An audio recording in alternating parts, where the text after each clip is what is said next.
അതിപരിശുദ്ധമായ നാം വാഴ്ത്തപ്പെടണം. ഇന്നല്ല സമയത്ത് ഓർത്ത് ദൈവത്തെ സ്തുതിക്കുകയും വാഴ്ത്തുകയും ചെയ്യുന്നു. വിവിധ സ്ഥലങ്ങളിൽ രാജ്യങ്ങളുമായി ഇന്ന് ദൈവത്തിന്റെ വചനം കേൾക്കുന്ന എല്ലാ പ്രിയപ്പെട്ടവർക്കും കർത്താവായ യേശു ക്രിസ്തുവിന്റെ വിലയേറിയ നാമത്തിൽ എന്റെ സ്നേഹവന്ദനം. അല്പസമയത്ത് ദൈവവചന ചിന്തയ്ക്കായി ഒരു ദൈവവചന ഭാഗം വായിക്കുന്നു. 2 ദിനവൃത്താന്ത പുസ്തകം 7-ാം അധ്യായം എന്റെ 1-ാമത്തെ വാക്യം. ശലോമോൻ പ്രാർത്ഥിച്ചു കഴിഞ്ഞപ്പോൾ ആകാശത്തുനിന്ന് തീ ഇറങ്ങി ഹോമയാവും കന്യയാവും ദഹിപ്പിച്ചു. യഹോവയുടെ തേജസ്സും ആലയത്തിൽ നിറഞ്ഞു. വളരെ അനുഗ്രഹിക്കപ്പെട്ട അതിശക്തമായ ഒരു വചനമാണ് നമ്മൾ വായിച്ചത്. ഹല്ലേലൂയ.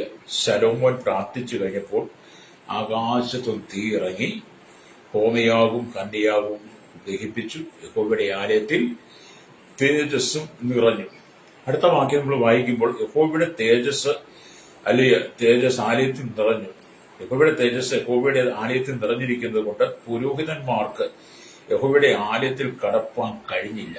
ഹല്ലേലൂയ. തീ ഇറങ്ങിയതും ആലയത്തിൽ യഹോവയുടെ തേജസ്സും ഇസ്രായേൽ മക്കളൊക്കെയും കണ്ടപ്പോൾ അവർ കൽക്കളത്തിൽ സാഷ്ടാംഗം വീണ് യഹോവയെ നമസ്കരിച്ചു. അവൻ നല്ലവനല്ലോ, അവന്റെ ദയ എന്നേക്കുമുള്ളത് എന്ന് ചൊല്ലി സ്തുതിച്ചു. വളരെ ആത്മാവിൽ തീ പിടിപ്പിക്കുന്ന, ആത്മാവിൽ തീ ആളുന്ന, പരിശുദ്ധാത്മാവിന്റെ തീ ആളുന്ന ഒരു ദൈവവചന ഭാഗമാണ് നമ്മൾ വായിച്ചത്. ഇത് ആരുടെ കാലഘട്ടത്തിലെ? ശലോമോന്റെ കാലഘട്ടത്തിലെ, പഴയ നിയമത്തില. അല്ലെങ്കിൽ അതുകൂടെ നമ്മൾ ചിന്തിക്കണം. പ്രൈസലോ.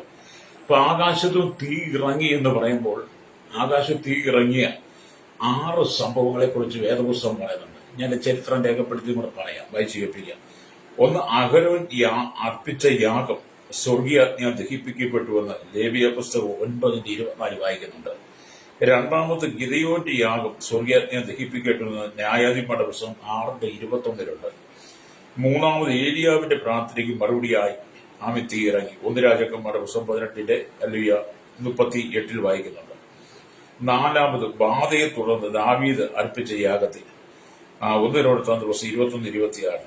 അല്ലെങ്കിൽ അഞ്ചാമത്തെ തീ എവിടെയാണ്? ദൈവാലയ പ്രതിഷ്ഠയോടുള്ള ബന്ധത്തിൽ ശലോമോൻ പ്രാർത്ഥിച്ചപ്പോൾ തീ ഇറങ്ങി വായിച്ച പറഞ്ഞ ഭാഗം. ആറാമത്തെ, പെന്തക്കോസ്ത് നാളിൽ അഗ്നിജ്വാല പോലെ പിളർന്നിരിക്കുന്ന നാവുകൾ ശിഷ്യന്മാരുടെ മേൽ പതിഞ്ഞു. അങ്ങനെ 6 വിധത്തിലുള്ള തീയാണ്, സ്വർഗീയ അഗ്നിയാണ് ദൈവം ഭൂമിയിൽ വെളിപ്പെടുത്തി നമുക്ക് ഒരു മാതൃകയായിട്ട് വെച്ചിരിക്കുന്നത്. ഹല്ലേലൂയ. ഞാൻ ഈ വായിച്ച ദൈവവചന ഭാഗങ്ങളൊക്കെ ചരിത്രത്തിൽ രേഖപ്പെടുത്തിയിട്ടുള്ളതും വേദപുസ്തകം രേഖപ്പെടുത്തിയിട്ടുള്ളതും ആർക്കും മായ്ച്ചു കളയാൻ കഴിയാത്തതും നിഷേധിക്കാൻ കഴിയാത്തതുമായ വചനമാണ്. ഹല്ലേലൂയ. ഇത് യാഥാർത്ഥ്യമാണ്. Praise the Lord. അപ്പം യഹോവയുടെ തേജസ്സിനെ എപ്പോൾ കാണാമെന്ന് നമ്മൾ ചിന്തിച്ച് നമ്മൾ ഭാരപ്പെടുകയാണെങ്കിൽ, ഇന്ന് പകൽ എന്നെ കേൾക്കുന്ന സ്നേഹിത, ശലോമോൻ പ്രാർത്ഥിച്ചു കഴിഞ്ഞപ്പോൾ ദൈവത്തിന്റെ തേജസ് ഇറങ്ങിയെങ്കിൽ, ഹല്ലേലൂയ, നമ്മൾ പ്രാർത്ഥിക്കുമ്പോൾ ദൈവത്തിന്റെ തേജസ് ഇറങ്ങണം. അല്ലെങ്കിൽ ശലോമോന്റെ കാലഘട്ടത്തിൽ ആകാശത്ത് ഇറങ്ങിയതുപോലെ നാം പ്രാർത്ഥിക്കുമ്പോൾ പരിശുദ്ധാത്മാവിന്റെ അഗ്നിയാൽ പെന്തക്കോസ്ത് നാളിൽ ശിഷ്യന്മാരെ നിറച്ചതുപോലെ നമ്മൾ ഇന്ന് ഈ കാലഘട്ടത്തിൽ അന്നത്തെ കാലം തീയാണ് ഇറങ്ങേണ്ടത്. ആത്മാവിന്റെ തീ ഇറങ്ങണം. അല്ലെങ്കിൽ പ്രാർത്ഥിക്കുമ്പോൾ ദൈവ തേജസ് ഇറങ്ങി വരുന്നു. അല്ലെങ്കിൽ ശലോമോൻ രാജാവിന്റെ കാലത്ത് അവൻ ആലയപ്രതിഷ്ഠ നടത്തിയപ്പോൾ യഹോവയ്ക്ക് ധാരാളം ഹോമയാഗങ്ങൾ ചെലുത്തിക്കൊണ്ട് പ്രാർത്ഥിച്ചു എന്ന് അവിടെ വായിക്കാൻ കഴിയുന്നുണ്ട്. അപ്പം ആലയം പണിതു, മനോഹരമായ ആലയം പണിതു. എണ്ണമില്ലാത്ത യാഗങ്ങളൊന്നും അതുപോലെ എണ്ണമുണ്ട്, എന്നാൽ അതുപോലെ യാഗങ്ങൾ ദൈവത്തിന് കൊടുത്തു. ഹല്ലേലൂയ. ഈ കാലഘട്ടത്തിൽ കാളയും ആടുകളെയും കോലാട്ടുകുറ്റന്മാരെയും ഒന്നും അല്ല ദൈവം ആഗ്രഹിക്കുന്നത്. പുതിയ നിയമസഭയുടെ ബന്ധത്തിൽ ദൈവത്താൽ തിരഞ്ഞെടുക്കപ്പെട്ട ദൈവമക്കൾ, വീണ്ടെടുക്കപ്പെട്ട ദൈവമക്കൾ ദൈവസ്ഥലിൽ കടന്നു വന്ന് സ്തുതി സ്തോത്രങ്ങളാൽ ഹൃദയം നിറഞ്ഞു ദൈവത്തെ മഹത്വപ്പെടുത്തുന്നെങ്കിൽ മാത്രമേ ശലോമോന്റെ കാലഘട്ടത്തിൽ ആകാശം തീയിറങ്ങിയ പോലെ നമ്മുടെ ഈ കാലഘട്ടത്തിൽ ആത്മീയ കൂട്ടായ്മയിൽ പരിശുദ്ധാത്മാവിന്റെ തീയിറങ്ങത്തുള്ളൂ. ഹല്ലേലൂയ. കർത്താവ് തന്നെ ലൂക്കോസുവിശേഷം, ഞാൻ ഭൂമിയിൽ തീയിടുവാൻ വന്നിരിക്കുന്നു, അതിപ്പോഴേ കത്തിയെങ്കിൽ കൊള്ളായിരുന്നു. കർത്താവ് ഏത് സമയത്തും ആത്മാവിന്റെ തീ മനുഷ്യനിടയിലേക്ക് ഇടുവാൻ, ആത്മാവിൽ നിറയ്ക്കാൻ ദൈവം ആഗ്രഹിക്കുക. പക്ഷെ ദൈവസമയം തീ അശുദ്ധി കൊണ്ട് നിറയപ്പെട്ട് കഴിഞ്ഞു. ഹല്ലേലൂയ. അപ്പം അനവധി ഹോമയാഗങ്ങൾ അർപ്പിച്ചത് കർത്താവ് യാഗത്തിന്റെ സൗരഭ്യം നുകർന്നപ്പോൾ പ്രാർത്ഥന കേട്ട് തന്റെ തേജസ്സോടെ ആലയത്തിലേക്ക് ഇറങ്ങി വന്നുവെന്നാണ് ഹല്ലേലൂയ നമ്മൾ വായിക്കുന്നത് കേട്ടോ. ഇന്നത്തെ കാലഘട്ടത്തിൽ ദൈവത്തിന്റെ തേജസ് ഇറങ്ങുക, ആലയത്തിൽ പരിശുദ്ധാത്മാവിന്റെ തീ ഇറങ്ങുമെന്ന് പറഞ്ഞാൽ ഇല്ല. ഇന്ന് അനവധി ആളുകൾ ചാട്ടുന്നുണ്ടും വേളം വെക്കുന്നുണ്ട്, ചവിട്ടുന്നുണ്ട്, തറ കുലുങ്ങുന്ന ഭൂമി കുലുങ്ങത്തക്ക വിധത്തിലൊക്കെ ചവിട്ടി മെതിച്ചു ആമയൊക്കെ ചെയ്യുന്നുണ്ടെങ്കിലും ഒരിടത്തും തീ ഇറങ്ങത്തില്ല. ഹല്ലേലൂയ. അപ്പോസ്തലന്മാരുടെ കാലഘട്ടത്തിൽ തീ ഇറങ്ങി. പിന്നീട് ചില നാളുകളിൽ ആത്മാവിന്റെ തീ കത്തി. ഏകദേശം ഒരു 100 വർഷത്തിന് മുമ്പ് പെന്തക്കോസ്തിന്റെ ഈ ഇപ്പോഴത്തെ ആരംഭം, ഹല്ലേലൂയ, എല്ലാം നിന്നതിന് ശേഷം പുതിയൊരു ആരംഭം, ഒരു 100 വർഷത്തെ പഴക്കമുണ്ട്. അന്ന് ആദിമ സഭയിലിരുന്ന, ഹല്ലേലൂയ, അന്ന് അമേരിക്കയിൽ ലോസ് ആഞ്ചലസ് ആഗ്നസിന്റെ മേലൊക്കെ ഒരു തീ ഇറങ്ങിയിരുന്നു. ഹല്ലേലൂയ. ഇന്ത്യയിൽ വരെ തീ സത്യഭാമയെന്ന് പറഞ്ഞ ആ സ്ത്രീയുടെ മേൽ ഇറങ്ങിയ ഒരു ആത്മാവിന്റെ പ്രവർത്തനങ്ങൾ. പിന്നീട് ചില ദൈവദാസന്മാരൊക്കെ ആത്മാവ് നിറയപ്പെടുന്നു. പക്ഷെ ഇന്നത്തെ കാലഘട്ടത്തിൽ തീയില്ല. ഇന്നത്തെ കാലത്ത് തീ ഇറങ്ങുന്ന ഒരു സഭയിൽ പോലും ആത്മാവിന് തീ ഇറങ്ങുന്നില്ല. ഏതെങ്കിലും സഭയിൽ തീ ഇറങ്ങുന്നത് നിങ്ങളൊന്ന് പറയണം കേട്ടോ. ഇന്ന് സഭകളിലും പണത്തിന്റെ പേരിൽ, അധികാരത്തിന്റെ പേരിൽ കസേരകളിയായി. ഓണക്കാലത്ത് കുട്ടികൾ കസേരകളി നടത്തുന്ന പോലെ സഭയ്ക്കകത്ത് കസേരകളിയായി. കസേരയ്ക്ക് വേണ്ടിയിട്ട്, അധികാരത്തിന് വേണ്ടി അവർ ചാടുവെടുക്കുകയൊക്കെ ചെയ്യുന്നുണ്ട്. പക്ഷേ നിലത്തിന്റെ കുലുക്കങ്ങൾക്ക് കൊണ്ട് പോലും വലിയ ഒന്നും സംഭവിക്കുന്നില്ല. നമുക്കറിയാം, ഒരുപാട് ചാടി കുലുങ്ങുകയും മരത്തിന്റെ ഇലയെങ്കിലും അനങ്ങും. പക്ഷെ ഇന്നത്തെ ദൈവദാസന്മാർ ചാടിയ, സൂക്ഷിതർ ചാടിയ ഇല പോയിട്ട് ഒരു കരികിലെ അനങ്ങത്തില്ല, ഒരു ഉറുമ്പ് അനങ്ങത്തില്ല. അത്രമാത്രം സഭ എന്ത് ചെയ്തു? ലോകത്തിലേക്ക് ഇറങ്ങി, പാപത്തിലേക്ക് ഇറങ്ങി, പാപമയത്തിലേക്ക് വിലയാമിന്റെ ശുശ്രൂഷ ദൈവസഭയ്ക്കകത്ത് ആരംഭിച്ചു. ബാലാക്കയുടെ പണം ഉദ്ദേശിച്ച് ഇസ്രായേൽ മക്കളെ ശപിക്കാൻ വന്നെങ്കിലും ഇസ്രായേൽ മക്കൾ വലിയ ഗോത്രമായി താമസിക്കുന്നത് കണ്ടിട്ട് ഇസ്രായേൽ മക്കളെ അനുഗ്രഹിച്ചു എന്നുള്ളതാണ്. നമ്മൾ ഈ സംഖ്യാപുസ്തകം 24 വായിച്ചാൽ കാണാൻ കഴിയും, 23, 26 വായിച്ചാൽ കാണാൻ കഴിയും. പക്ഷേ അതും ഇന്നത്തെ കാലത്തെ പിന്നെ അതിനെന്ത് ചെയ്തു? ബിലയാമ് പിന്നത്തെ ഇസ്രായേൽ മക്കളെ ശിത്യയിലേക്ക്, പാപത്തിലേക്ക് തള്ളിയിട്ടതുപോലെ ഇന്നത്തെ കാലഘട്ടം ദൈവസഭയ്ക്കകത്ത് ബിലയാമിന്റെ ശുശ്രൂഷയാണ് നടക്കുന്നത്. ബിലയാമിന്റെ ശുശ്രൂഷ പണത്തിന്റെ ആർത്തി പെരുകി, പണത്തിന്റെ അത്യാർത്തി പെരുകി, പണത്തിന്റെ അത്യാഗ്രഹം പെരുകി. ഏത് വിധത്തിലും മനുഷ്യനെ തള്ളിയിട്ടായാലും, ഉരുട്ടിയിട്ടായാലും, ചവിട്ടിയിട്ടായാലും, ഇടിച്ചു വീഴ്ത്തിയായിരുന്നാലും, അവനെ എന്തെല്ലാം പറഞ്ഞായിരുന്നാലും അവന്റെ മനസ്സിനെ വശീകരിക്കുന്ന ചില മാജിക്കാണ് ശുശ്രൂഷ. എല്ലാ സഭയല്ല കേട്ടോ. ചില സഭകള്, ചില ദൈവദാസം മാജിക്കുക, ഹല്ലേലൂയ, സ്തോത്രം എന്ന് പറഞ്ഞ ഈ സൈക്കോളജിയൊക്കെ പഠിച്ചിട്ട്, ഹല്ലേലൂയ, പലരും പല തന്ത്രങ്ങളെ ഉപയോഗിക്കുന്നത്. തള്ളിയിടണം. സഭയ്ക്കകത്ത് കടന്നു വന്ന് നിൽക്കുന്ന ആളുകളുടെ കണ്ണിനെ കണ്ണെട്ടുന്ന ശുശ്രൂഷ. അല്ലെങ്കിൽ നമുക്കറിയാം, മാജിക്ക് കൺകെട്ടാണല്ലോ. മാജിക്ക് കൺകെട്ടെന്ന് പറയുമ്പോൾ സമൂഹത്തിൽ നിൽക്കുന്ന ആളുകളെ കൺകെട്ടി ആളുകൾ മറ്റെന്തോ അല്ലെങ്കിൽ ചെയ്യുന്ന എന്തൊക്കെയോ വലിയ പ്രവർത്തിയായിട്ട് കാണുന്ന പോലെ സഭ മുഴുവൻ അങ്ങനെ നിറഞ്ഞു. അല്ലെങ്കിൽ വേർപെട്ട കൂട്ടങ്ങൾക്കകത്ത് അങ്ങനെ ഒരു കൂട്ടം ഇറങ്ങി പണത്തിന് വേണ്ടി. എല്ലാവരും അല്ല കേട്ടോ, നിങ്ങൾ ചിന്തിക്കേണ്ടിയിരിക്കുന്നു. അപ്പം ബിലയാമിന്റെ ശുശ്രൂഷ ചെയ്തു. മന്ത്രവാദികളെ ശുശ്രൂഷ സഭയ്ക്കകത്ത് പെരുകി. അതിനവർ ദൂരദേശത്തങ്ങ് ആഫ്രിക്കയിലും ഉഗാണ്ടയിലും ഒക്കെ പോകും.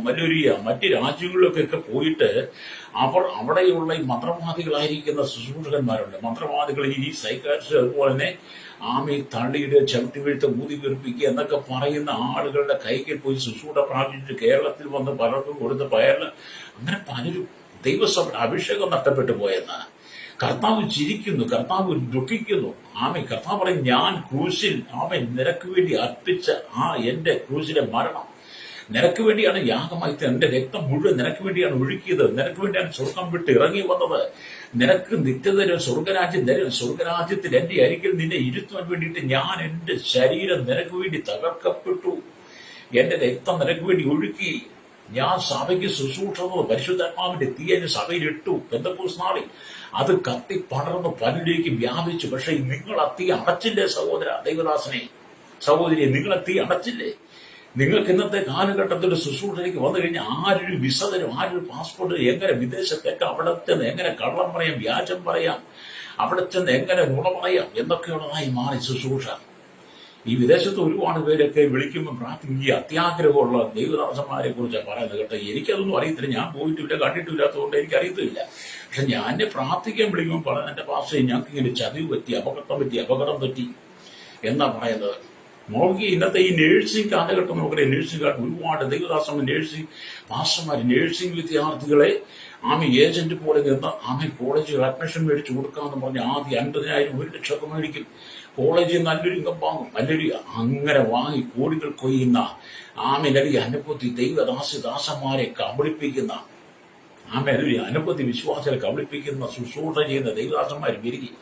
അനർത്ഥങ്ങൾ പെരുകി, അവരുടെ കുടുംബത്തിന് അനർത്ഥം എല്ലാം ആമി വീണ് ഒട്ടിഞ്ഞു ഉളുക്കി അപകടത്തിൽപ്പെട്ടുമൊക്കെ പലതും തകർന്നുകൊണ്ടിരിക്കുക. നിങ്ങൾ ഭയപ്പെടണം ദൈവത്തെ. സുവിശേഷം വിൽക്കരുത്, ക്രിസ്തുവിന്റെ സഭയെ വിൽക്കരുത്. ആമി ക്രൂശിൽ നമുക്ക് വേണ്ടി പരമയാഗമായി തീർന്ന യേശുവിന്റെ രക്തത്തെ വിൽക്കുവാനുള്ളതല്ല, അത് നമ്മൾ അനുഭവിക്കുവാനുള്ളതാണ്. നമ്മുടെ ജീവിതത്തെ യാഥാർത്ഥ്യമാക്കി കൊണ്ടുവരണം. ശരൂപം പ്രാർത്ഥിച്ചു കഴിഞ്ഞപ്പോൾ ആലയത്തിൽ തീയിറങ്ങി, ആകാശത്തും തീയിറങ്ങി, ഹോമയാകും കന്യാകും ദഹിപ്പിച്ച് യഹോവയുടെ തേജസ് നിറഞ്ഞതുപോലെ ദൈവസഭയ്ക്കകത്ത് ആത്മാക്കൾ ഒന്നിച്ചിരുന്ന് ആരാധിക്കുമ്പോൾ, സ്തുതിക്കുമ്പോൾ, ദൈവത്തെ മഹത്വപ്പെടുത്തുമ്പോൾ പരിശുദ്ധാത്മാവിന്റെ അഗ്നിയാൽ നമ്മുടെ ദൈവസഭ നിറയപ്പെടണം. ഇന്നത്തെ കാലഘട്ടത്തിൽ നമ്മുടെ സഭയ്ക്കകത്ത് ആരെങ്കിലും അഭിഷേകം പ്രാപിക്കുന്നത് കണ്ടിട്ടുണ്ടോ? ഹല്ലേലൂയ. സഭയ്ക്കകത്ത് അഭിഷേകമില്ല. ഇന്നത്തെ കാലത്ത് സഭയ്ക്കകത്ത് അഭിഷേകമല്ല നടക്കുന്നത്, സഭയ്ക്കകത്ത് ഭൂതമായി വ്യാപരിക്കുന്നത്.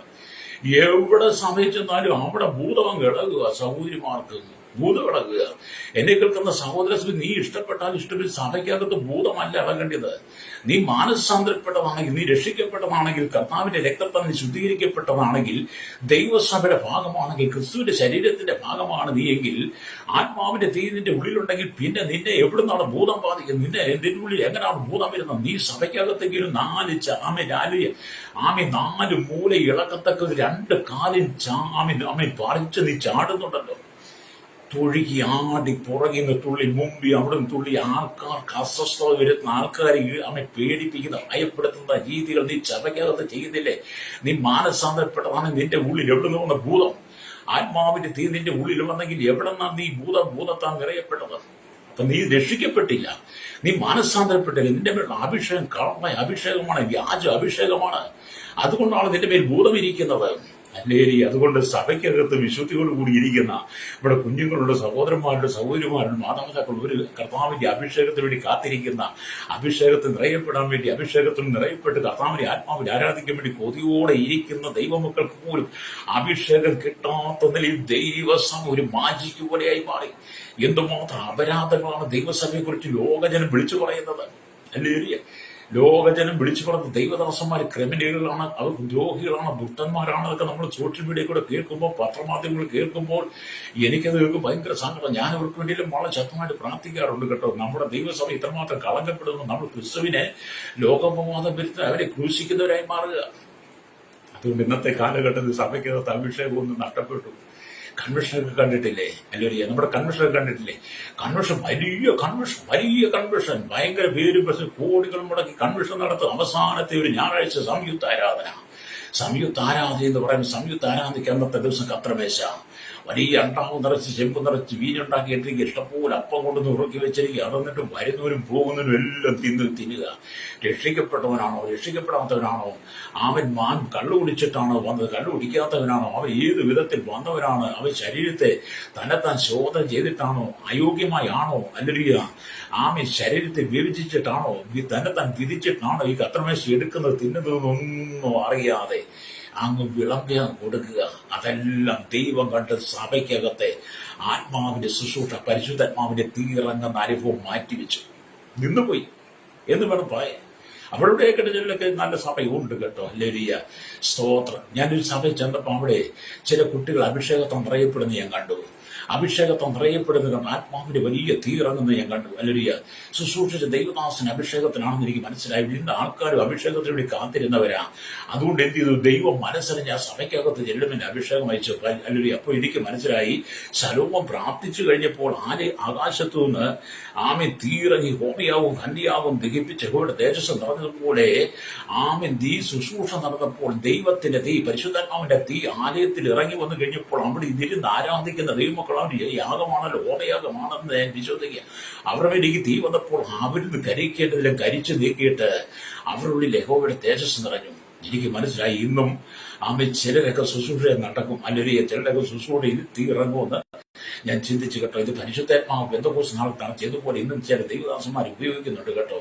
എൻ്റെ അപ്പൊ എല്ലാ മേഖല അപ്പത്തന്നെ ഞാൻ പറഞ്ഞത്, ചില കാര്യങ്ങൾ കാണുമ്പോൾ കൊണ്ട് പറയുന്നത് നമ്മൾ മടങ്ങി വരണം. കർത്താവായ യേശുക്രിസ്തുവിന്റെ മധ്യാകാശ വരവ് ഏറ്റവും ആസന്നമായി, ദൈവത്തിന്റെ സഭയെ ചേർക്ക സമയമായി, വിശുദ്ധന്മാരെ കൂട്ടാൻ കർത്താവിന്റെ ഗംഭീര നാദത്തോടും പ്രധാന ദൂതന്റെ ശബ്ദത്തോടും ദൈവത്തിന്റെ കാഹളത്തോടും കൂടെ മധ്യാകാശത്തിൽ ഇറങ്ങി വരികയും മുമ്പേ മരിച്ച വിശുദ്ധന്മാരെല്ലാം ഉയർത്തെഴുന്നേൽക്കും. പിന്നെ നമ്മൾ ജീവനോടെ ഇരിക്കുന്ന ഒരു കൂട്ടം ജനമുണ്ടല്ലോ, അവരെല്ലാം രൂപാന്തരം പ്രാപിച്ച് കർത്താവിന്റെ മേഘങ്ങൾ എടുക്കപ്പെടും, അവരോടുകൂടെ ഇരിക്കാൻ. നമ്മൾ തെസ്സലോനിക്കർ 4:16-17 വായിച്ചാൽ ആ വചനമായിട്ട് നമുക്ക് എന്തൊരു ബന്ധം വേണം, അല്ലേ? ഇവിടെ രക്ഷിക്കപ്പെട്ട് സ്ഥാനപ്പെട്ട ഒരു വിശ്വാസിയുടെ മൂടുകൾ ആ വിശ്വാസ പട്ടമൊക്കെ ധരിച്ചുകൊണ്ട് നിന്നതുകൊണ്ട് നമുക്ക് ദൈവരാജ്യത്തെ ചെല്ലാൻ പറ്റത്തില്ല, അല്ലേ? ഇന്നത്തെ കാലഘട്ടത്തിൽ ആമെ വിശുദ്ധിയുടെ വേഷഭൂഷാദികൾ അണിഞ്ഞ് പ്രച്ഛന്ന വേഷധാരികളായി ആട്ടത്തോടണിഞ്ഞ ചെമ്പായികൾ വെളിച്ചതൂതിന്റെ വേഷം ധരിച്ച് അനവധി ആളുകൾ സഭയ്ക്കകത്ത് നിൽപ്പുണ്ട്. ബിലയാമിന്റെ ശുശ്രൂഷയുമായി ഒരു മടങ്ങി വരെ നമുക്ക് ആവശ്യമാണ്, അല്ലെങ്കിൽ ക്രൈസ്തവ സമൂഹത്തോട് പറയട്ടെ, നീ ചെയ്യുന്ന ശുശ്രൂഷ ബിലയാമിന്റെ ശുശ്രൂഷയാണോ? നീ പ്രച്ഛന്ന വേഷധാരിയായി വേഷഭൂഷാദികളൊക്കെ അണിഞ്ഞുകൊണ്ട്, അല്ലെങ്കിൽ നീ ജനത്തെ കബളിപ്പിച്ച് ജനത്തിന് പണം വാങ്ങി ജനത്തെ പാപത്തിലേക്ക് നയിക്കുന്ന സ്ഥിതിയിലേക്ക് ബിലയാം അയച്ചതുപോലെ നീ ജനത്തെ പാപത്തിലേക്ക് തള്ളിവിടുന്ന ശുശ്രൂഷക്കാരനാണോ? ദൈവദാസനെ ദാസിയെ ക്രൈസ്തവ പുരോഹിതന്മാർ അടക്കം ചിന്തിക്കണം, അല്ലെങ്കിൽ നീ ചെയ്യുന്ന ശുശ്രൂഷ ആട്ടെയാണ് ബിലയാമിൻ്റെതാണോ? അല്ലെങ്കിൽ നീ മടങ്ങി വരണം, പാപത്തിൽ നിന്ന് മടങ്ങി വന്നിട്ട് ദൈവത്തിന് പ്രസാദമുള്ള യാഗം ചെയ്യണം. റോമാലേഖനം 12:1 സഹോദരന്മാരെ, ദൈവത്തിന്റെ മനസ്സിൽ ഓർപ്പിച്ച് നിങ്ങളെ പ്രബോധിപ്പിക്കുന്നത് നിങ്ങൾ ബുദ്ധിയുടെ ആരാധനയായി നിങ്ങളുടെ ശരീരങ്ങളെ ജീവനും വിശുദ്ധിയും ദൈവത്തിന് പ്രസാദമുള്ള യാഗമായി സമർപ്പിക്കണമെന്നാണ് പൗലോസ് റോമർക്ക് ലേഖനം പറഞ്ഞത്. 2-ാം വാക്യം റോമാലേഖനം 12:2. നീ ലോകത്തിന് അന്യൂപരായി തീരാതെ നന്മയും പ്രസാദം പൂർണ്ണതയുമുള്ള ദൈവികത വിനം തിരിച്ചറിഞ്ഞ് മനസ്സുമുതിക്ക് രൂപാന്തരപ്പെടണം. നമ്മൾ ആ ബിലയാമിൽ നിന്ന് ആ പെന്തക്കോസ്ത് നാളിലേക്ക് മടങ്ങി വരണം, അല്ലേ? നമ്മള് ആ ബിലയാമിന്റെ ശുശ്രൂഷയിൽ നിന്ന് പെന്തക്കോസ്ത് നാളിലേക്ക് മടങ്ങി വരണം, ഹല്ലേലൂയ. പത്രോസും യോഹന്നാനും യാക്കോബും അടക്കം 120 പേർ അപ്പോസ്തലന്മാർ, യേശുവിന്റെ അമ്മയായ മറിയ അടക്കം 120 പേർ കൂടിയിരുന്ന് ആരാധിച്ച മാളികമുറിയിൽ ആത്മാവിന് തീയിറങ്ങി, ഹല്ലേലൂയ. ശലോമോൻ പ്രാർത്ഥിച്ചു കഴിഞ്ഞപ്പോൾ ആകാശം തീ ആലയത്തിൽ ഇറങ്ങി, ദൈവത്തിന്റെ തേജസ് ഇറങ്ങിയതുപോലെ ഹോമയാകും ആമയൊക്കെ ദഹിപ്പിച്ചതുപോലെ പെന്തക്കോസ്ത് നാളിൽ അനുഭവം ഉണ്ടായി. ഇന്നത്തെ കാലഘട്ടത്തിൽ നമുക്ക് അനുഭവത്തിലേക്ക് മടങ്ങി വരുവാൻ കഴിയട്ടെ. ദൈവസഭ ശുദ്ധീകരിക്കപ്പെട്ട അധികം നാളുകൾ ഈ ഭൂമി ജീവിക്കാൻ പറ്റത്തില്ല. അധികം നാളുകൾ നമുക്ക് ഈ ഭൂമിയിൽ ഇല്ലെന്നേ, അല്ലേ? അതുകൊണ്ട് ലഭിച്ച സമയം നീ നഷ്ടപ്പെടുത്തി കളി. ഇതൊരു വിൽപ്പന അല്ല. പെന്തക്കോസ്ത് എന്ന് പറയുന്നത് വിൽപ്പന സാധനമല്ല. പെന്തക്കോസ്ത് എന്ന് പറയുന്ന ഒരു മതമല്ല. പെന്തക്കോസ്ത് എന്ന് പറയുന്ന അധികാരത്തിന് വേണ്ടി കടിപിടി കൂട്ടുന്നല്ല. പെന്തക്കോസ്ത് എന്ന് പറയുന്ന ബിലയാമിന്റെ ശുശ്രൂഷയല്ല. പെന്തക്കോസ്ത് എന്ന് പറയുന്ന ദൈവിക ഒരു അനുഭവമാണ്. പെന്തക്കോസ്ത് ഒരു അനുഭവമായി മാറണം. അനുഭവം ഉണ്ടായിരുന്ന ദൈവദാസന്മാരൊക്കെ ഇന്നും അവിടെ ഉണ്ട് കേട്ടോ, അല്ലേ?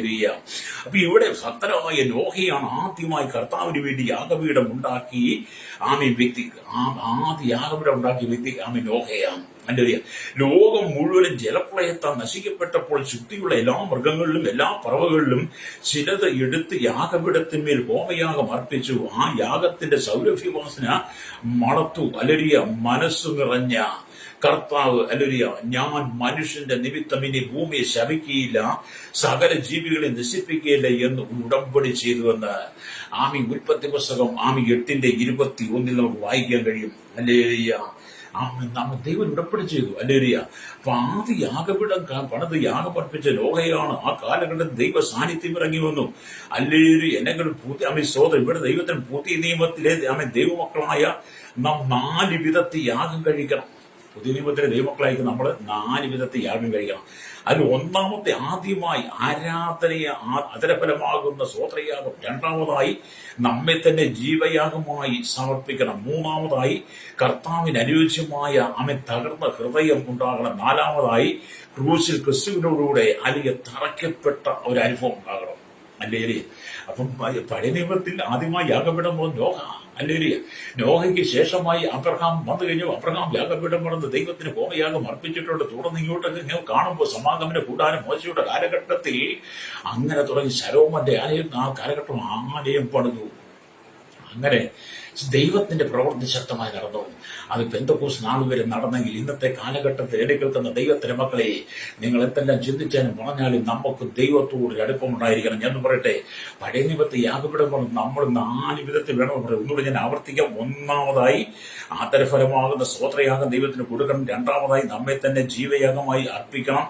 മൂന്നാമതായി അല്ലേലിയ കർത്താവിന് അനുയോജ്യമായി തകർന്ന ഹൃദയം ഉണ്ടാകണം. നാലാമതായി ക്രൂശിൽ ക്രിസ്തുവിനോടുകൂടെ തറയ്ക്കപ്പെട്ട അനുഭവം. അതുണ്ടോ ഇല്ലയോ എന്നാണ് ഇന്നത്തെ കാലഘട്ടത്തിലെ ചിന്ത എന്ന് പറയുന്നത്. നാം എത്രമാത്രം ദൈവത്തിന് വിശുദ്ധിയോട് നിൽക്കണം. ഈ ലോകത്തിന്റെ മാലിന്യങ്ങൾ പെട്ടുപോകരുത്. ദൈവത്തിന്റെ ദാസന്മാർ ഉപവസിക്കുമ്പോൾ അല്ലയ്യ ആമിൽ ചിലരൊക്കെ കാണാതെ മുട്ടായി വാങ്ങി വായിലിടുക. എന്ത് മുട്ടായി? ചൂയിങ്ങും ബബിൾക്കം അല്ലേരിയ. ചൂയിങ്ങും ബബിൾക്കും ഒക്കെ വാങ്ങി വായിലിട്ട് ചവച്ച് തുപ്പി മറ്റുള്ളവർക്ക് ദുർഗന്ധം വമിക്കുമാറും ചവച്ച് അവിടെ ഇവിടെ തുപ്പി അവസാനം ഈ റോഡിലേക്ക് ഈ ചൂയിങ്ങത്തിന്റെ ബബിൾക്കത്തിന്റെ ആ വേസ്റ്റ് തുപ്പിയുടെ റോഡെ പോകുന്ന ചിലരുടെ കാലിലും ചെരുപ്പിലും സാരിയിലും പാൻറ്റിലും കുട്ടിപ്പിടിച്ച് വീട്ടിൽ കൊണ്ട് ആമി കത്തി കൊണ്ട് ചിരട്ടിയാൽ പോലും പോകാത്ത വിധത്തിൽ ക്രൂര പ്രവർത്തി ചെയ്യുന്ന അങ്ങനെ ഉപവസിക്കുന്ന ദാസന്മാര് പിള്ളേരോടൊക്കെ പറയട്ടെ, നീ അതൊന്നും ഉപയോഗിക്കരുത്. ഈ ബബിൾക്കം ചൂയിങ്ങ സാത്താന്റെ തന്ത്രമാണ് അല്ലേലിയ. നിങ്ങൾ ഒരുപക്ഷെ എതിർത്താൽ എനിക്കൊന്നുമില്ല അല്ലേലിയ. ഞാൻ ഇതൊന്നും ഉപയോഗിക്കാത്ത ആളാ അല്ലേലിയ. എനിക്കതിന്റെ ആവശ്യമില്ല. കാരണം നമ്മൾക്ക് അല്പകാലം മാത്രമേ ഉള്ളൂ ഇവിടെ. അല്പകാലം മാത്രം നിൽക്കും. നമ്മളാൽ ആവോളം നമ്മളെ കഴിയുന്നോളം നമ്മൾ പൂർണ്ണരന്നാണെന്നല്ല ഞാൻ പറഞ്ഞത്. നമ്മളാൽ ആവോളം വിശുദ്ധിയോടെ ജീവനുള്ള യാഗമായി ദൈവത്തിന് പ്രസാദമുള്ള യാഗമായി ദൈവത്തിന് പ്രസാദമാകുന്ന വിധത്തിൽ നമ്മളിട്ടിരിക്കുന്ന പരിശുദ്ധാത്മാവിനെ തീയാൽ നമ്മൾ നിറയപ്പെട്ട് നിൽക്കണം. ഹല്ലേലൂയ. ഈ കാലഘട്ടത്തിൽ ദൈവം ലോകരാജ്യങ്ങൾ ശക്തമായി ഉണർവയ്ക്കാൻ ആഗ്രഹിക്കുകയാണ്. ആമി കേരളത്തിലെ 3.25 കോടി ജനത്തിലും ഇന്ത്യയിലെ 145 കോടി ജനത്തിന്റെ ഇടയിൽ ലോകരാജ്യം 800 കോടി ജനം എണ്ണത്തിൽപ്പെടാത്ത അനവധി ആളുകളുണ്ട്. ശൈശവത്തിലുള്ളവരടക്കം അവരുടെ മേൽ ദൈവം തീടുവാൻ പരിശുദ്ധാത്മാവിന്റെ തീടാൻ ആഗ്രഹിക്കുന്ന ഏതെല്ലാം ഭരണകൂടങ്ങൾ ഭരണാധികാരികൾ ഏതെല്ലാം രാജ്യങ്ങൾ രാഷ്ട്രങ്ങൾ ഏകാധിപതികളായി നിന്നാലും അല്ലുരിയ ഇവിടെ ജനാധിപത്യമാണ്, മതാധിപത്യമാണ്, രാഷ്ട്രീയാധിപത്യമാണ്. ആമി ഇവിടെ ആമി പിതൃപാരമ്പര്യത്വമാണെന്നൊക്കെ പറഞ്ഞ് രാജ്യങ്ങളെ കൈപ്പിടി ഒതുക്കാൻ ശ്രമിക്കുന്ന അഴിമതി വീരന്മാരായിരിക്കുന്ന ഭരണകർത്താക്കൾ ആമി ഏകാധിപതികളെ പോലെ താന്തോതികളെ പോലെ രാഷ്ട്രങ്ങൾ ഭരിച്ചാലും ദൈവത്തിന്റെ പരിശുദ്ധാത്മാവിന്റെ തീയിടുവാൻ ദൈവം ആഗ്രഹിക്കുന്നു. ലോകം മുഴുവൻ ആത്മാവിന്റെ തീയാൽ കത്തും അല്ലുരിയ. ആത്മാവിന്റെ തീ ലോകം മുഴുവൻ ശക്തമായി ഉണർവായിക്കും ദൈവം ആഗ്രഹിക്കണം. അതിനുവേണ്ടി ഇത് ആളുകൾ ദൈവസഭ ഒരുങ്ങട്ടെ, ദൈവമക്കൾ ഒരുങ്ങണം അല്ലുരിയ. ആത്മാവിന്റെ തീ കത്തിക്കഴിയുമ്പോൾ ചിലതിനെയൊക്കെ ദൈവം ദഹിപ്പിച്ചു കളയും ഹല്ലേലൂയ.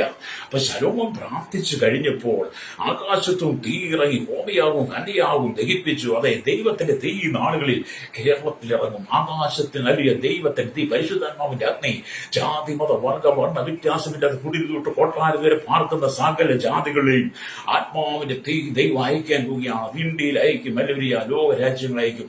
ഒരു ശക്തമായ ഉണർവുണ്ടാകാൻ പോകുന്നു അല്ലേലൂയ. ഒരു വലിയ ഉണർവുണ്ടാകുമ്പോൾ ജനം കൂട്ടത്തോടെ രക്ഷിക്കപ്പെടും, സ്ഥാനപ്പെടും. ഞങ്ങൾക്ക് രക്ഷ പ്രാപിക്കണമെന്ന് പറഞ്ഞ് ജനം ഓടിയെത്തുന്ന ഒരു കാലഘട്ടമാണ്. യജമാനന്മാരെ ഞങ്ങൾ രക്ഷ പ്രാപിക്കാൻ എന്ത് ചെയ്യണമെന്ന് കാലാഗ്രഹമായി ആമി ഹൃദയത്തിൽ നിന്ന് വേദനയോടെ ചോദിച്ചതുപോലെ അപ്പോസ്തലന്മാരുടെ 14:30-31 വായിച്ച കാണുക. അതുപോലെ കാലഘട്ടത്തിലേക്ക് ഞങ്ങൾ വീടുകൾ കയറി ഇറങ്ങണ്ട, ഞങ്ങൾ വീട് തോറും പോകണ്ട, ഞങ്ങൾ അല്ലേലൂയ ഞങ്ങൾ മറ്റൊന്നും ചെയ്യേണ്ട ആലയത്തിലേക്ക് ഓടി വരുന്നൊരു കാലഘട്ടമാണ്. യജമാനന്മാരെ രക്ഷ പ്രാപിപ്പാൻ ദൈവമക്കളെ രക്ഷ പ്രാപിപ്പാൻ ഞങ്ങൾ എന്ത് ചെയ്യണം? ആമി ഞങ്ങൾ മടുത്തു, ആമി ഞങ്ങൾ മരവിച്ചു. ഇനി ഞങ്ങൾക്ക് ഇതൊന്നും വേണ്ട, ഈ ലോക ജീവിതം വേണ്ട, ലോകത്തിന്റെ ഇമ്പങ്ങൾ വേണ്ട, ഞങ്ങൾക്ക് രക്ഷകനെ മതിയെന്ന് പറയുന്ന ഒരു കാലഘട്ടത്തിൽ വലിയൊരു ഉണർവിലേക്ക് ദൈവം രാജ്യത്തെ രാഷ്ട്രങ്ങളെ കൊണ്ടുവരാൻ ആഗ്രഹിക്കുക. ചില ഭരണാധികാരികൾ അതിനകത്ത് ഉൾപ്പെടും കേട്ടോ. ചില ഏകാധിപതികളെ പോലെ ഭരിക്കുന്ന ചില രാഷ്ട്ര തലവന്മാരുണ്ട്. അവരുടെ ദൈവത്തിന് തീയിടാൻ ദൈവം ആഗ്രഹിക്കുക ഹല്ലേലൂയ. നമ്മുടെ കേരളത്തിൽ ദൈവം തീയിട്ട് കഴിയുമ്പോഴത്തെ സ്ഥിതി ഒന്ന് ഓർത്ത് നോക്കിയേ. കരിക്കേണ്ടതിനെല്ലാം ദൈവം കരിക്കും ഹല്ലേലൂയ. അപ്പൊ ദൈവമക്കൾ എന്ത് ചെയ്യണം? ഈ ആത്മാവിന്റെ തീ ഇറങ്ങാൻ വേണ്ടി ആമേൻ സ്തോത്രം നമ്മൾ അന്തരഫലമാകുന്ന സ്തോത്രയാഗത്താൽ ദൈവത്തെ മഹത്വപ്പെടുത്തിക്കൊണ്ടിരിക്കണം. അല്ലെങ്കിൽ നമ്മളെ ജീവന്റെ യാഗമായി സമർപ്പിച്ചുകൊണ്ട് ഹല്ലേലൂയ കർത്താവിന് അനുയോജ്യമായി വിശുദ്ധ ജീവിതം നയിച്ചുകൊണ്ട് ക്രൂശിൽ മരിച്ച കർത്താവിനോട് അനുരൂപപ്പെട്ട് ആ ക്രൂശിലെ അനുഭവം നമുക്കുണ്ടായിരിക്കണം. ക്രൂശിലെ മക്കാനല്ല, ക്രൂശിലെ കർത്താവിനെ നമ്മൾ അനുഗമിക്കണം. ഹല്ലേലൂയ. ശലോമോൻ യാഗം അർപ്പിച്ചുകൊണ്ട് പ്രാർത്ഥിച്ചപ്പോൾ ദൈവിക സാന്നിധ്യം മഹത്വം ഇറങ്ങി വന്നു. അതേ ദൈവമക്കളെ, നിങ്ങൾ ദൈവ തേജസ് കാണപ്പെടാൻ ആഗ്രഹിക്കുന്നെങ്കിൽ പഴയ നിയമത്തിലെ പ്രാർത്ഥനാലയമായിരിക്കുന്ന യെശയ്യാവ് മഹത്വത്തെ കണ്ടത് എങ്ങനെയാണ്? നിങ്ങൾ ദൈവതേജസ് കാണാൻ ആഗ്രഹിക്കുന്നെങ്കിൽ യെശയ്യാവ് എങ്ങനെയാണ് മഹത്വം കണ്ടത്? അല്ലെങ്കിൽ യെശയ്യാവ് മഹത്വം കണ്ടതിനെ കുറിച്ച് യെശയ്യാ പ്രവാചകന്റെ പുസ്തകം 6-ാം അധ്യായം 1-3 വാക്യങ്ങൾ രേഖപ്പെടുത്തിയിട്ടുണ്ട്. ഇങ്ങനെ എഴുതി, ഞാൻ ഒന്ന് വായിച്ചു കേൾപ്പിക്കാം. ഉസ്സീയ രാജു മരിച്ച് ആണ്ടിൽ കർത്താവ് ഉയർന്നും പോകിയുള്ള സിംഹാസനത്തിൽ ഇരിക്കുന്നത് ഞാൻ കണ്ടു. അവന്റെ അല്ലെ വസ്ത്രത്തിന്റെ വിടുമ്പുകൾ മന്ദിരത്തെ നിറച്ചിരുന്നു. സാറാഫുകൾ അവന് ചുറ്റും നിന്നു. ഓരോരുത്തന് 6 ചിറകുണ്ടായിരുന്നു. 2 കൊണ്ട് അവർ മുഖം മൂടി, 2 കൊണ്ട് കാൽമൂടി, 2 കൊണ്ട് പറന്നു. ഒരുത്തനോട് ഒരുത്തൻ സൈന്യങ്ങൾ യഹോവ പരിശുദ്ധൻ പരിശുദ്ധൻ പരിശുദ്ധൻ, സർവ്വഭൂമി അവന്റെ മഹത്വം കൊണ്ട് നിറഞ്ഞു. കേട്ടോ, യെശയ്യാവിന്റെ ആരാധനയ്ക്കകത്ത് ആമേ സ്തോത്രം സാറാവുകൾ ആമേ പരിശുദ്ധൻ പരിശുദ്ധൻ സൈന്യങ്ങളെ പരിശുദ്ധൻ പറഞ്ഞ ആലയത്തിൽ ആമേൻ സർവ്വഭൂമിയും ദൈവത്തിന്റെ മഹത്വം കൊണ്ട് നിറഞ്ഞെന്ന്. അത് ദൈവമക്കൾ ഈ ദിവസങ്ങൾ യെശയ്യാവിനെ പോലെ ആമേ നാം ദൈവത്തിന്റെ ആമേ നമ്മൾ ദൈവത്തെ സ്തോത്രയോഗം പോലെ അർപ്പിച്ചുകൊണ്ട് ദൈവത്തെ സ്തുതിക്കുന്നെങ്കിൽ ഈ ദൈവമഹത്വം നമ്മുടെ കേരളത്തിലും ഭാരതത്തിലും ഇറങ്ങും. അതിന് ഉസിയാ രാജാവ് മരിച്ചാണ്ട് ചിലതൊക്കെ ഇവിടെ നീങ്ങണം. ചില രാജാക്കന്മാർ, ചില ഏകാധിപതികൾ ആമി ഉണർവിന് തടസ്സമായി നിൽക്കുന്ന, ദൈവനാമത്തിന് തടസ്സമായി, ദൈവസഭയ്ക്ക് വിരുദ്ധമായി നിൽക്കുന്ന, സുഭിക്ഷന് വിരോധമായി നിൽക്കുന്ന ഏകാധിപതിയെ പോലെ വാഴുന്ന ചില ആളുകൾ അല്ലെങ്കിൽ ചില ഏകാധിപതികൾ ആമൻ നീങ്ങപ്പെടേണ്ട ദൈവം അവരെ നീക്കും. കേട്ടോ, ചില ഏകാധിപതികളെ ദൈവം രാജ്യത്ത് നീക്കും. ചില അലിയ മതാധിപന്മാരെ ദൈവം മാറ്റും. ചില മതത്തിന്റെ ഏകാധിപതികളെ, രാഷ്ട്രീയത്തിന്റെ ഏകാധിപതികളെ, സമൂഹത്തിൽ ഏകാധിപതിയെ പോലും ഞങ്ങളാണ് രാജ്യശക്തി മുഖത്ത് ഞങ്ങളെ കവിഞ്ഞ് വേറെ ആരും ഞങ്ങൾ മാത്രമേ ആകാവുള്ളൂ എന്ന് പറയുന്ന ചില ഏകാധിപതികളെ ഉസിയാവിനെ നീക്കം ചെയ്തപോലെ ചിലതിനെയൊക്കെ ദൈവം നീക്കാൻ സമയമായി. കാരണം ദൈവസഭയുടെ ഉണർവിന്റെ കാലഘട്ടമായി. ദൈവസഭയുടെ ഉണർവിനെ തടയുവാൻ ഉലകത്തിലൊരു അധികാരികൾക്കും കഴിയില്ല. ദൈവസഭയുടെ ഉണർവിനെ തടയുവാൻ ഈ ഉലകത്തിൽ ഒരു അധികാരികൾക്കും കഴിയില്ല. അപ്പൊ ഇവിടെ ദൈവത്തിന്റെ വചനം വായിക്കുന്നത് കൊണ്ട് ദാവീദ് ദൈവത്തിന്റെ തേജസ്സിനെ കണ്ടതും ദൈവത്തിന്റെ ആലയത്തിൽ വെച്ച് തന്നെയാണ്. ദാവീദ് ദൈവത്തിന്റെ തേജസ്സിനെ കണ്ടത് എങ്ങനെ? ദൈവത്തിന്റെ ആലയത്തിൽ വെച്ച് തന്നെയാണ്. എങ്ങനെയാണ് ദാവീദ് ദൈവത്തിന്റെ തേജസ്സിനെ കണ്ടത്? സങ്കീർത്തന പുസ്തകം 63-ാം അധ്യായം 2-ാം വാക്യം വായിക്കും. അങ്ങനെ നിന്റെ മഹത്വവും നിന്റെ ബലവും മഹത്വവും കാണേണ്ടതിന് ഞാൻ വിശുദ്ധ മന്ദിരത്തിൽ നിന്നെ നോക്കിയിരുന്നു. അപ്പൊ ദാവീദ് രാജാവും ദൈവത്തിന്റെ മഹത്വം കണ്ട എവിടെ വെച്ചാ? ആലയത്തിൽ വെച്ചാണ്. ദാവീദിന്റെ ആഗ്രഹം എന്തായിരുന്നു? ഹല്ലേലൂയ, ദൈവത്തിന്റെ സ്തോത്രം, ദൈവത്തിന്റെ ബലവും മഹത്വം ഒന്ന് കാണണം. ദൈവത്തിന്റെ മഹത്വവും ബലവും കാണാൻ വേണ്ടി രാജാവിന്റെ കൊട്ടാരത്തിൽ, ദാവീദിന്റെ കൊട്ടാരത്തിൽ ഇരുന്നില്ല. കൊട്ടാരം വിട്ട് രാജാവിന്റെ വിശുദ്ധ മന്ദിരത്തിലേക്ക് വന്നു. വിശുദ്ധ മന്ദിരത്തിൽ വന്ന് ദൈവത്തിലേക്ക് നോക്കിക്കൊണ്ടിരുന്നു. എന്തിന്? ദൈവത്തിന്റെ ബലവും മഹത്വവും കാണാൻ വേണ്ടി. അത് ഇന്ന് പകരം എന്നെ കേൾക്കുന്ന നമ്മുടെ സ്നേഹിക്കുന്ന ആരാധന മുടക്കി, പ്രാർത്ഥന മുടക്കി, സഹായകം മുടക്കി നീ വീട്ടിലിരുന്ന് ആരാധിച്ചാൽ നിനക്ക് ഒരിക്കലും ദൈവത്തിന്റെ ബലവും മഹത്വം കാണാൻ പറ്റുന്നത്. ചിലരോട് പറഞ്ഞ് പാസ്റ്ററെ ഞായറാഴ്ച വരാൻ പറ്റും, ഞങ്ങൾ വീട്ടിലിരുന്ന് പ്രാർത്ഥിക്കുകയായിരുന്നു. അതേ സഹോദര സൂര്യൻ, നീ വീട്ടിലിരുന്ന് പ്രാർത്ഥിക്കുന്ന ദൈവത്തിന് ഇഷ്ടമില്ല. ഞായറാഴ്ചകളിൽ ദൈവത്തിന്റെ സഭായോഗം ഇത് കൂടി വേണം. സഭായോഗം ഇവിടെ ദാവീദ് കൊട്ടാരം വിട്ട് ദൈവത്തിന്റെ വിശുദ്ധ മന്ദിരത്തിൽ വന്ന് നോക്കിയിരുന്നു. എന്തിന്? ദൈവത്തിന്റെ ബലവും മഹത്വം കാണാൻ വേണ്ടി, ദൈവ തേജസ് കാണാൻ വേണ്ടി. അതുകൊണ്ട് ഞായറാഴ്ചകൾ നീ ഭവനത്തിനകത്ത് നിന്ന് മൊബൈൽ കളിക്കാതെ, മൊബൈലിനകത്ത് കുത്തിക്കളിക്കുക, മറ്റുള്ള ചാറ്റിന്റെ ജീവിതം തകർത്ത് കളയാതെ നീ ദൈവസഭയ്ക്ക് കടന്നു വരണം, വിശുദ്ധ മന്ദിരത്തിലേക്ക് വരണം. എന്റെ ഏരിയ 4 പേര് കൂടുന്ന സഭയാണല്ലോ. 4 പേര് കൂടുന്നതാണല്ലോ നമ്മൾ കൂടുന്ന വരുന്ന സഭകളെന്ന് പറയുന്നത്. ആ സഭകളിലേക്ക് കടന്നു വന്ന് ദൈവത്തിന്റെ മന്ദിരമായ നീ ആകുന്ന മന്ദിരത്തിനകത്ത് ആത്മാവിന് തീയിറങ്ങാൻ വേണ്ടി നീ ദൈവത്തെ നോക്കിയിരിക്കണമെന്ന്. അപ്പം ദൈവത്തിന്റെ വചനത്തിന്റെ ശ്രേഷ്ഠത അത് എന്നെ കേൾക്കുന്ന പ്രശ്നം. നമ്മൾ പുതിയ നിയമത്തിൽ നിങ്ങൾ കർത്താവിന്റെ മന്ദിരങ്ങളാണ്. ദൈവത്തിന്റെ മന്ദിരമാണ്. പുതിയ നിയമത്തിലേക്ക് വരുമ്പോൾ നമ്മളാണ് ദൈവത്തിന്റെ മന്ദിരം. 1 കൊരിന്ത്യർ ലേഖനം 3-ാം അധ്യായം അതിന്റെ 1 കൊരിന്ത്യർ 3-ാം അധ്യായം അതിന്റെ 16-ാമത്തെ വാക്യം പറയുന്നു, നിങ്ങൾ ദൈവത്തിന്റെ മന്ദിരമെന്നും ദൈവത്തിന്റെ ആത്മാവും നിങ്ങൾ വസിക്കുന്നുവെന്നും അറിയുന്നില്ലയോ?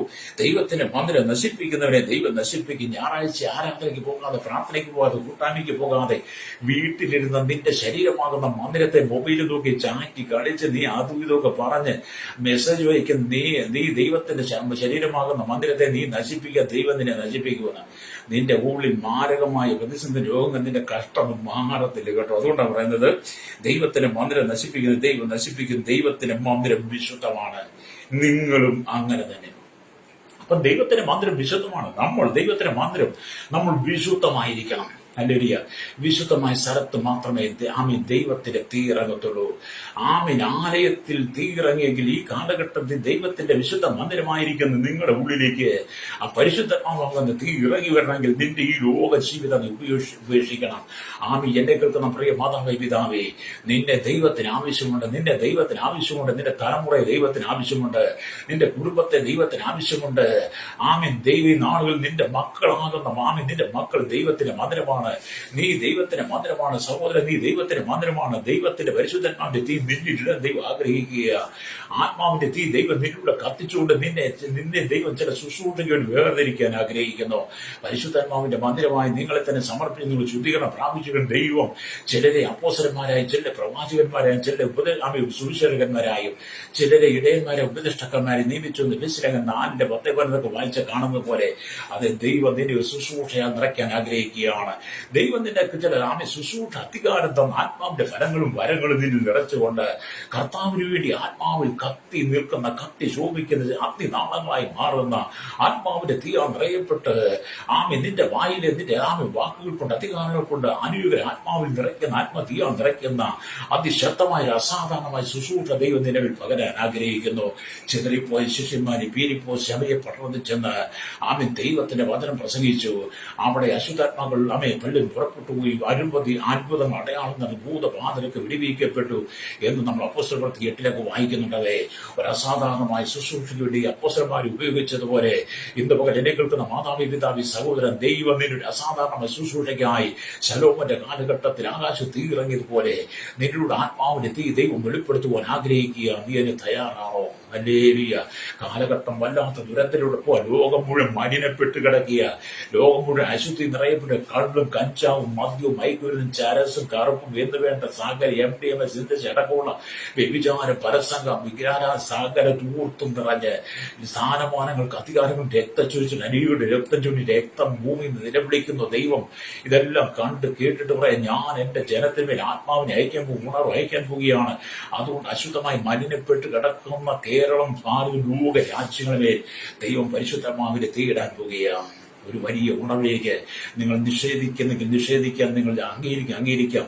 ഇതിവിടെ സംഭവിക്കാൻ പോവുക. നാളുകൾ കഴിയും മുമ്പേ അല്ലെങ്കിൽ ദൈവം തന്റെ ആത്മാവിന് തീയെ ഓരോ ഗ്രാമത്തിലേക്ക്, ഓരോ വില്ലേജുകളിലേക്ക്, ഓരോ കുടുംബങ്ങളിലേക്ക്, ഓരോ വ്യക്തികളിലേക്ക് ദൈവം അയക്കാൻ പോവുകയാണ്. ദൈവത്തിന് വേണ്ടി ശക്തമായി ശോഭിക്കുന്ന അനവധി ശുശ്രൂഷകന്മാരെ ദൈവം എഴുന്നേൽപ്പിച്ച് ലോകത്തിന്റെ എല്ലാ ഭാഗങ്ങളെ അയക്കും. നിങ്ങൾക്ക് കൊന്നൊടുക്കാൻ കഴിയത്തില്ല, തകർക്കാൻ കഴിയത്തില്ല. ഓരോ അധികാരങ്ങൾക്കും കുളിച്ചുവില കിടക്കാൻ കഴിയാത്ത വിധത്തിൽ ദൈവത്തിന്റെ ആത്മാവിന്റെ തീയെ ദൈവം അയക്കാൻ വിളിക്കുന്നു. നിങ്ങൾ ഭൂമിയുടെ അറ്റത്തോളം എന്റെ സാക്ഷികളായി ഈ സുവിശേഷം ഭൂലോകത്തിലൊക്കെ പ്രസംഗിക്കപ്പെടുമെന്ന് ദൈവവചനം പറയുന്നു. അല്ലെ, സുവിശേഷം ഭൂലോകത്തിലൊക്കെ പ്രസംഗിക്കപ്പെടുന്ന മർക്കോസ് സുവിശേഷം 16 വരുമ്പോൾ കാണുന്നുണ്ട്. വിശ്വസിക്കുകയും സ്നാനവേൽക്കും രക്ഷിക്കപ്പെടും. വിശ്വസിക്കുന്നതിനാൽ അത്ഭുതം അടയാളം നടക്കും. ഹല്ലേലൂയ. വിശ്വസിക്കുന്നതിനാൽ അത്ഭുതം അടയാളം നടക്കും. ഹല്ലേലൂയ. അപ്പൊ വിശ്വസിക്കുക സ്നാനവേൽക്കും രക്ഷിക്കും. വിശ്വസിക്കാതെ ശിക്ഷാവിധി അകപ്പെടുന്ന അത്ഭുതം അടയാളങ്ങൾ നടക്കും. ഭൂത ശാന്തി, രോഗശാന്തി, വീര്യപ്രവർത്തികൾ. ഹല്ലേലൂയ. വിശ്വാസം രോഗികളെ രോഗശാന്തി നടക്കുമെന്നാണ്. എന്നെ കേൾക്കുന്ന പ്രിയ സ്നേഹിതാ, ദൈവം നിന്നെ ഉപയോഗിക്കാൻ ആഗ്രഹിക്കുക. അപ്പോൾ ഇവിടെ ഞാൻ ദൈവവചനം പറഞ്ഞു വന്നതിന്റെ കാരണം ദൈവം നമ്മെ ശക്തമായി ഉപയോഗിക്കാൻ ആഗ്രഹിക്കുന്നു.